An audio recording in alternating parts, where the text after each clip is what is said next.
Hey guys, Happy New Year. I've seen most of you around campus, but for those that I haven't, I hope you're enjoying life.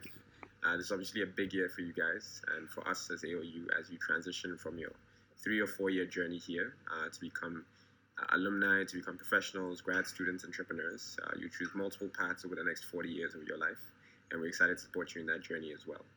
I think the thing that I wanted to make sure you are aware of is that AOU is entirely behind you. All of us are cheering for you. We want to encourage you and to connect you to as many people or opportunities that will help you be successful in this first step in that journey.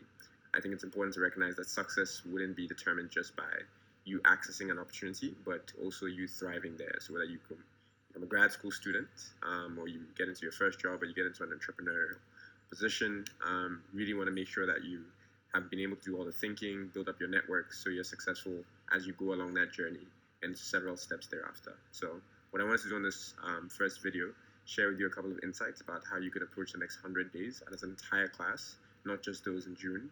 And hopefully these lessons will be helpful as you make the most of your time. Lesson 1, be strategic. I want you to be able to think about your reach opportunities. So these are like, I'm being ambitious. I'd like to get into Stanford GSB program. Awesome. Your competitive opportunities as your second bucket. These are things you think you have a high likelihood of getting into. Might be like a UCT master's in geography. And then you have your safety options, which is like, look, all else fails, I know I have a backup. And that could be like a University of Ghana master's program. Regardless of what pipeline you're in for jobs, for grad school, for entrepreneurial pipeline, you want to be able to think that way. I've seen people fail dramatically and feel really bad and overwhelmed at the end of the point of graduation if they only focused on reach or competitive opportunities. Competition is tight. There are two levels to this. One is that we've kind of scaffolded you to understanding the benchmarks of excellence. We started with like level 3 on resumes, interviews, etc. We've moved it up to level 4. Right now, there's no holds barred. You're at a level 5. You need to be operating at a level 5. The world doesn't accept level 3s and 4s. So no full stops on resumes that are missing. You want to be thinking about a higher level of excellence to make sure you're successful. That will mean having to be deliberate about the way that you prep, and that'll be a lot more rigorous now than what you've been probably doing in the past. So find people you can work with and help extend your level of understanding of what a benchmark of excellence looks like. Second part of competition being tight is to recognize that there are people who are literally behind you waiting for an opportunity if you are taking too long to respond. I was at Mug and Bean and realized that the lady who was serving me had actually been waiting for recipients of feedback from her job applications over the last 6 months. She graduated in a degree in biomedical engineering, and she knew my wife. They had actually gone to the same high school.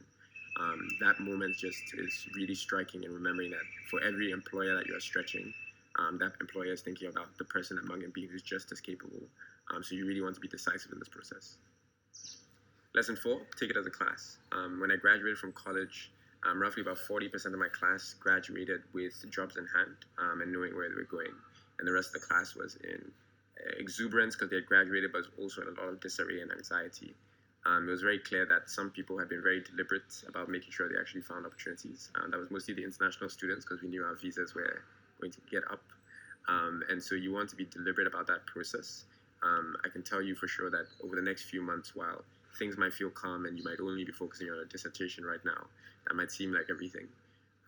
As people start asking questions, as you start asking questions of yourself, the emotional pressure will start to rise, and you want to make sure that you've been deliberate about the process of thinking about what's important to you, networking, finding and applying to opportunities. It will teach you a lot about yourself just going through the process.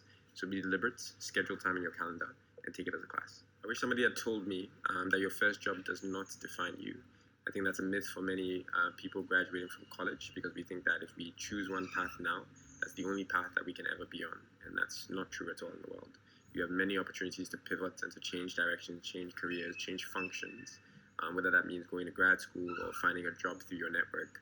There's always opportunities to change. One of my friends graduated with a BA in African Studies and was looking for an academic job, ended up working in an HR company and doing some work on the side to support young entrepreneurs.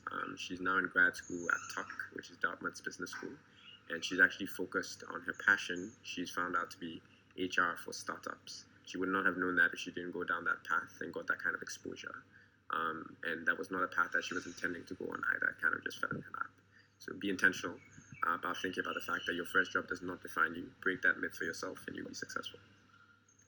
Awesome. So there's lots of people with insights in this community. Hope you continue to talk to people and get their perspective. Hope you know that we're here so you don't feel anxious, and we'll see you around.